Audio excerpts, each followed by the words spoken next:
This is it. We got the whole package. I'm gonna try and do this quickly, and it's not fully finished because there's still some more stuff to add, but we've got fuel. Right now there's a liquid fuel and propane, so gas and liquid fuels right now, an air inlet that I'll be able to do a small air inlet with a needle valve, and then also in train solid particulate fuels in with the air, like a air blaster or a sandblaster gun. From there, we've got the combustion chamber, comes all the way through the boiler water jacket for the combustion chamber. Combustion chamber then goes in through to the steam tube mixing nozzle, which is this part of the patent. And just again, real fast, fuel tank, compressor, air fuel mixing nozzle, combustion chamber, spark plug, accelerator nozzle, steam inlet, steam mixing tube, turbine to exhaust boiler to make more steam to go into the turbine for cooling the combustion products. But so come back in here. So the steam produced off of the Recoup boiler water jacket of the combustion chamber goes up to the header, can go either which way through one of these, comes through, goes down into the steam mixing tube. This steam mixing tube goes straight in there, so you can see right into the combustion chamber, and the steam mixing tube just goes straight up in a T.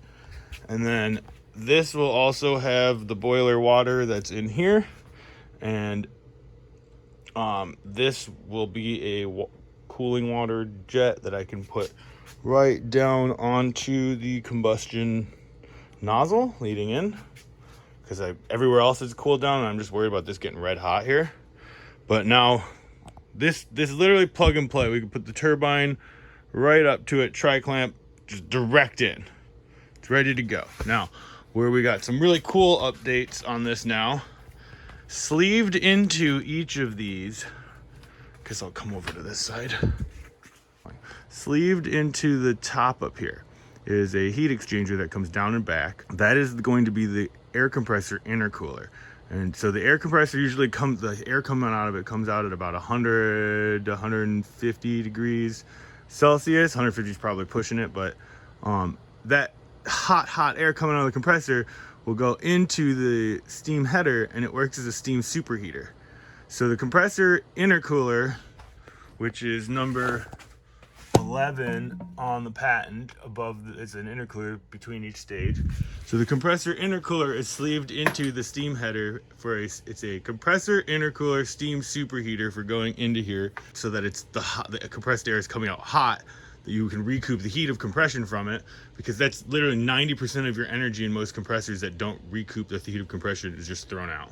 90% of the energy, it's like 10% you can get out of it. So if we could recoup most of the thermal energy, one, as a steam superheater, and two, just as like even if it's just to pull some of the heat out, maybe it's not gonna boil, but it's still gonna add heat in here.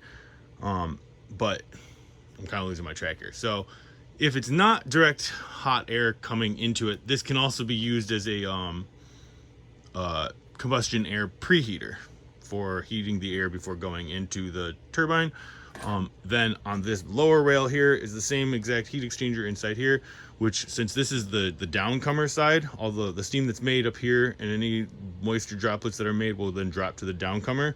That'll come then back down to the bottom of the boiler and then go back up into here. That will be for a fuel preheat.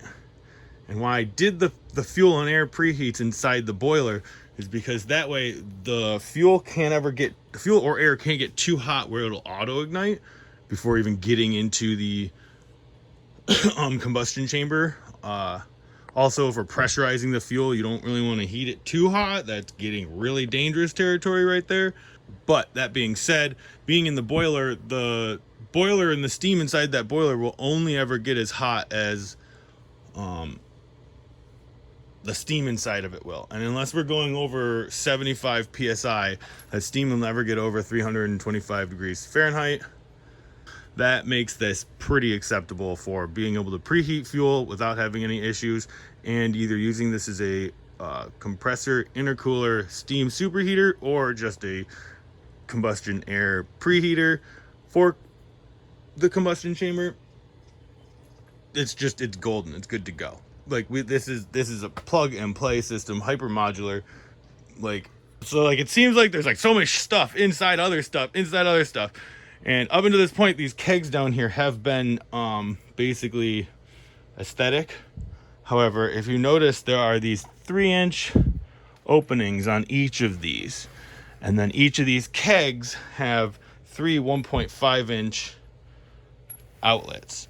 What I'm going to attempt to be doing here is the column, this part right here, this is a through wall fitting, and so it actually goes all the way into here, so that it's a full 1.5-inch all the way in here, and I have it capped. But this is the boiler feed water for in that one on this side, so it's got the exact same cap down here. So the boiler feed water will be coming up through the keg, but the keg won't be the boiler feed water tank. What I'm going to do is I'm going to have all of the steam and combustion exhaust that goes into the turbine. Then from there it goes through heat exchangers for the recoup. I'm going to make these kegs the recoup heat exchangers. So from the turbine, the exhaust is going to go directly into this 3-inch tri-clamp and go into the keg, and then just come out these 3 holes. So any condensate that builds inside the keg can come out the drain one, and then you've got 2 gaseous outlets to come up. And then from here, those 2 gaseous outlets that come up, they'll go into the 3-inch of this keg, go into the keg, and then come out the same 3 holes. And so all of the heat energy from the exhaust of the turbine will go into the keg, and the riser, that tube that I have coming into the boiler, will just go have a massive coil inside the keg that's got the water preheat or boiler feed water going up into the boiler. As it boils off here, it fills back up. So all of the exhaust from the combustion and the steam that leaves the turbine goes into the keg, preheats all of the coils of the water inside the keg that feed the boiler, and condenses any steam that it needs to, and then from there exhausts out. And I can easily add a high vacuum pump to be the last stage of this, just as Tesla talks about doing in the high vacuum patent as well. So you can, this is the condenser, the steam inlet here, condensate falls to the bottom, and then any non-condensable gases are taken out. And in the patent, he talks about it being like for leaks, it's like helping any leaks in the system, because every steam system has leaks. And if you want to go to a vacuum condenser, you're going to have to deal with the non-condensables.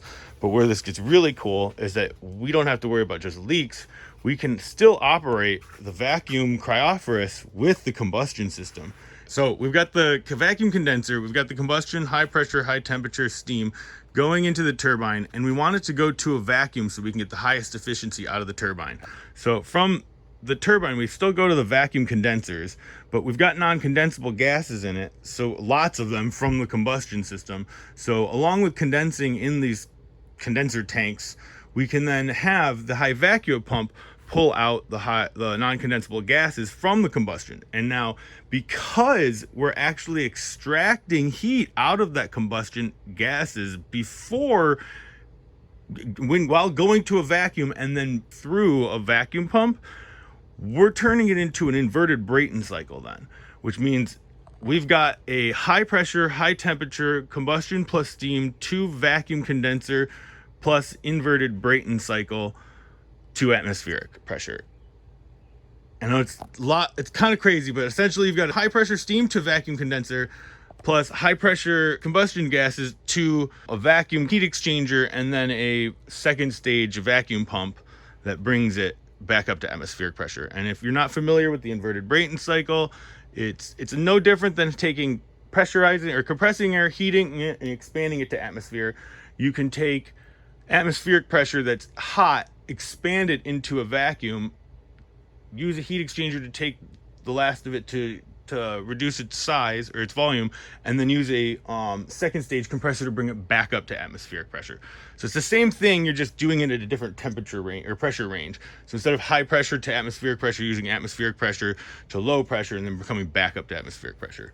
I guess let me say that again. So instead of starting at atmospheric pressure, going to high pressure, and then expanding to atmospheric pressure, you start at atmospheric pressure and go to a vacuum, and then compress it back up to atmospheric pressure.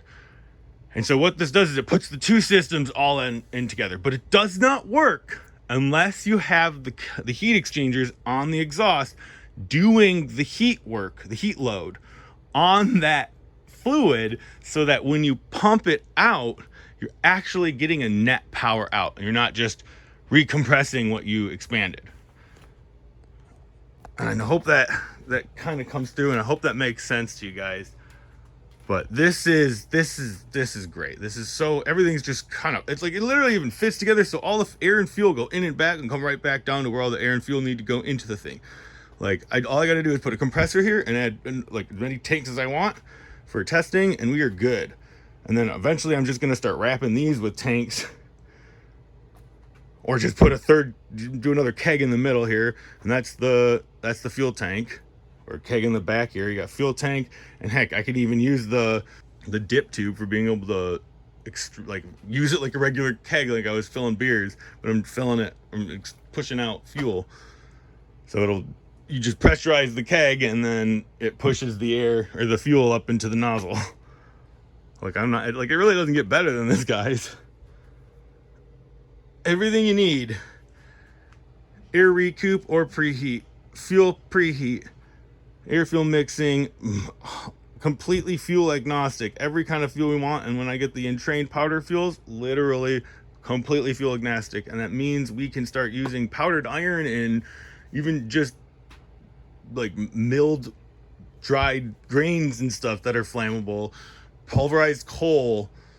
Like it's all possible with very little things to change to it too. Well, this is just the system we're gonna have available for sale that we want to get started with, because if you guys want this, literally this is a fuel agnostic heater and boiler for your home. So irrelevant of all the electricity we can make with the turbine in this system, this entire thing can be justified just for using it as a heating unit for heating your home, because you can use literally any fuel to heat with it. And then the plan is here, we'll be able to have these for sale. If you get one, you'll be posed to immediately plug and play your turbine when we're ready for selling the turbines, to immediately go right up to it. And you've turned your basically your boiler furnace into your electrical, and for one unit you can replace your entire heating and your electrical utility bill with any fuel you want. Grass trimmings from your yard, your leaves you store up every year, the cardboard you get from the mail. I was saying in the comments in another video, I'm liable to sign myself up for a bunch of auto mailer lists where they just send me advertisements in the mail to my house, and I can just shred them and use them as fuel. Who cares? I'm not sure if that's fraud or not. Maybe I shouldn't be admitting to this on camera. No, I'm not really gonna do this. But if you want to talk about free energy, that's free energy. Stick it to the corporations. Oh, I'm so happy about this. It's just coming together like Legos. Still got a couple more things to do.